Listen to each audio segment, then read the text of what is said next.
Oh, hey there, guys. I'm Colin Truitt with Truitt Racing, and today we're going to go over a couple simple things to do to your car or to check over on your car after a race or a trail ride. So let's dig in. All right, guys, we're going to start with the front side real quick. Basically, what you're going to do is you're going to grab your tires at 12 and 6, and you're going to pull. Try not to shake your car if the lift that happened. And just get a little bit of tugging and pulling, and you'll see if there's any play. Now, what you're doing when you do that, when you're pulling at 12 and 6, you're checking your ball joints for any type of play.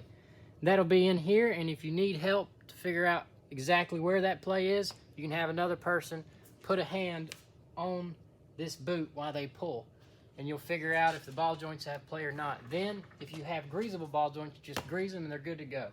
If you don't, you're probably going to have to replace a ball joint eventually. And then you're going to grab on the sides here, and you're going to go back and forth.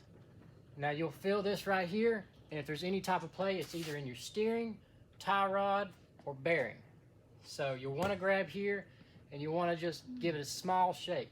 And you'll have to make sure where it's at, and then basically you'll diagnose from there. So if you come in here and look at the tie rod, your play, if you have any tie rod play, will be right here inside the tie rod.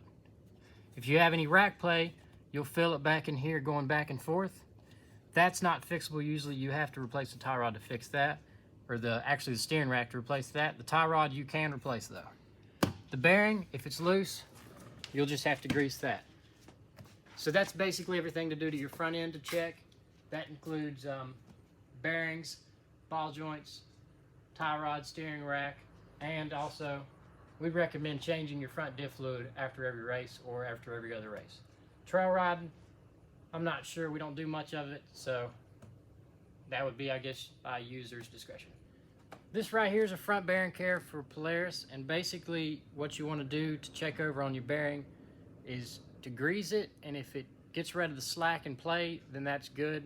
But if it's still loose after you grease it, then you'll probably have to replace your bearing, which we'll show you how to do that on a later date. But today we're just gonna explain to you guys on what to check on your car. Now we're gonna talk about the rear. You're gonna do the same thing, grab 12 and 6 and move up and down. If it's a little wobbly on the rack, don't pull as hard. Just get a little bit of tugging.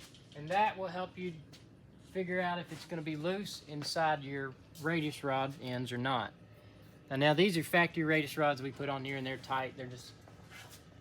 They're not aftermarket. If you have any play, it's gonna be moving back and forth like that, which this one is actually pretty extreme. It came off the car and we replaced it.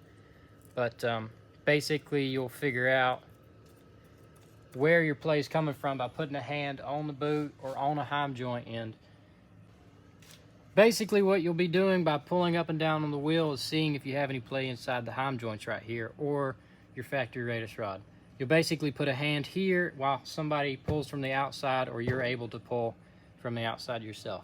You're going to want to check on all four ends, and if you have play and it's not in these radius rods, put your hand right here on the axle and move it, and that'll be bearing.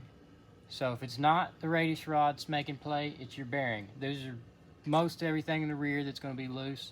If it's anything else than that, something's probably broken. So just check them over real quick. Not hard to do. You'll see here, this one's real tight. We greased this bearing, replaced this radius rod that was bad, and it's good, tight, ready to go, and it'll last a long time. So that's pretty much everything you gotta do to check over the rear end. It's not as hard as the front, because the front seems like it has more technical things, but it's still a lot to maintain and keep going. Another thing to always check on after a race or a ride is gonna be your fluids. It's gonna be your transmission, diff, and oil. Just check over the fluid or replace it. The oil it has a dipstick. The transmission and the diff are a little bit harder to check. But the way we do it is we replace our diff fluid, our front diff fluid, after every race or every other race. The oil, probably 3 to 4 races, or the transmission, after 3 to 4 races, we'll usually change that. And the oil, we'll check the dipstick to see if it's dark or needs to be changed or needs more fluid, more oil. Now another thing to check is always going to be your clutches. Your clutches are belt driven and they create a lot of dust. So you'll want to take your clutch cover off and blow it out and keep all the dust out of it. And just make sure your belt has plenty of life left in it and it won't break you down in the middle of the woods or middle of a race. Keep up with our content, guys. We'll keep making more stuff. But now you got your car checked over, it's time to go ride a race.